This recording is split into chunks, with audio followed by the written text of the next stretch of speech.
You don't believe that he's a Muslim? No, why would I? There's no, right? no, there is nothing to base that on, as far as I know. It's just scurrilous.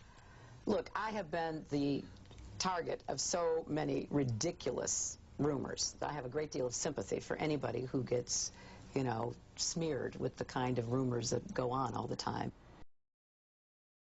With her husband, their former President Bill Clinton, following a pretty big night for her. Her campaign, many say, is now revitalized with wins in Ohio, a big win in Ohio, a double-digit lead, Texas and Rhode Island. But we are getting word from the Obama campaign already trying to, I guess, tamp down any excitement, perhaps, in the Clinton campaign, saying that technically they believe when the primary and the caucuses are counted in Texas, they will actually have won the delegate count in that state.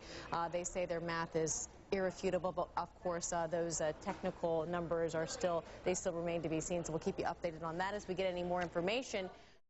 We'll start, Willie, this morning with Obama and Hillary Clinton. We've got about 6 weeks or so till Pennsylvania, and it looks like things are heating up. It looks like they have a couple choices as to what kind of road they want to go down in this election, and it's not looking good right now. Looks like they've made that choice, actually, yeah, Mika. It looks like it might be one of those monster car crash-up rallies. Yes, very nice. Nice segue. Okay, so Samantha Power. She's a foreign policy advisor to Barack Obama. Apparently a brilliant woman.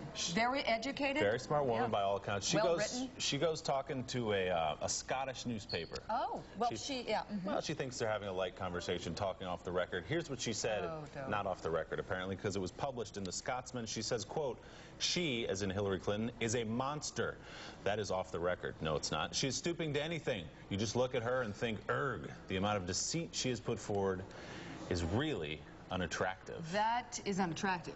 I mean, saying those things. Exactly. That's unattractive. Now, we should say she came out last night with a big apology, saying she can't believe what she said. I think she was just more surprised that it was actually published, but she said it. I think that happens when you talk to a reporter. And she used an F-bomb, or no? Was that Samantha? Samantha dropped it. Because I know in the Clinton camp we had some yesterday in the Washington Post, but not Samantha, This right? looks like a Clinton meeting, except it was a meeting with the Scotsman. Again, in that same newspaper piece, she says, "We blanked up in Ohio." In Ohio, they're obsessed, and Hillary's going to town on it because she knows Ohio's the only place they can win. I want to be on the show tomorrow because I called it on Super Tuesday. I'm calling it here. Texas, Ohio, Rhode Island, and I want to make sure Mika's there. Mika, you hear me? I'm here, baby. All right. Texas, Ohio, Rhode Island. All right. We'll have you on tomorrow. Terry, if that happens, the word tomorrow will be reset, because this campaign will be reset. Yep.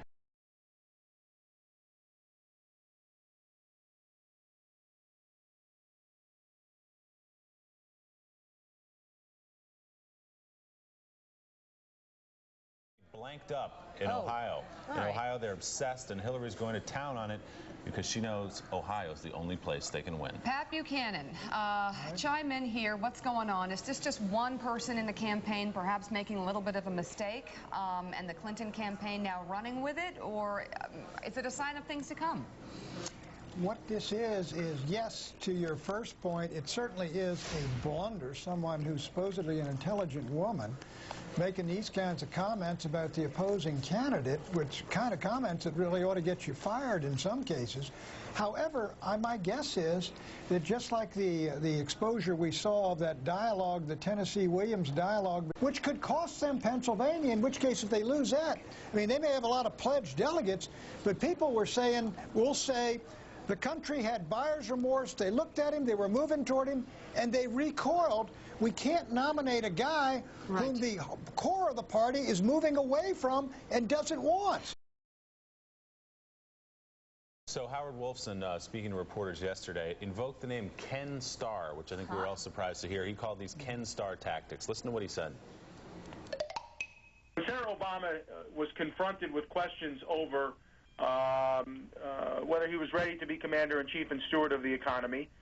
He chose not to address those questions, but to attack Senator Clinton, and that's what we're pointing out.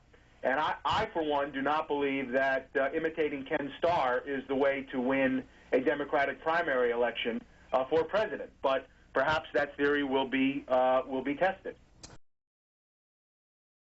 It is pretty pathetic.